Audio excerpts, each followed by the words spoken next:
دوستو، آج آپ کی خدمت میں علامہ اقبال کی ذاتی ڈائری سے اقتباس پیش کروں گا جو شذرات فکر اقبال کے نام سے اردو میں شائع ہوئی ہے۔ موضوعات ہیں اکتشاف، عقل انسانی، خیرات کی معاشیات۔ اکتشاف: جب کسی عظیم ذہن سے ہمارا رابطہ قائم ہوتا ہے تو ہماری روح اپنا اکتشاف کر لیتی ہے۔ گوئٹے کے تخیل کی بے کرانی سے آشنا ہونے کے بعد مجھ پر اپنے تخیل کی تنگ دامنی مکتشف ہو گئی۔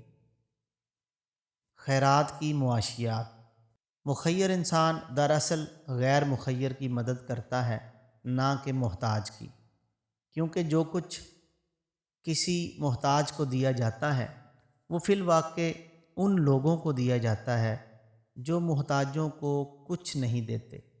اس طرح غیر مخیر انسان فیض رسانی سے بے نیاز رہتا ہے اور مخیر انسان اس کا بدلہ چکاتا ہے۔ یہ ہے خیر کی معاشیات۔ عقل انسانی: عقل انسانی فطرت کی جانب سے خود انتقادی کی ایک کوشش ہے۔ بہت شکریہ دوستو، والسلام۔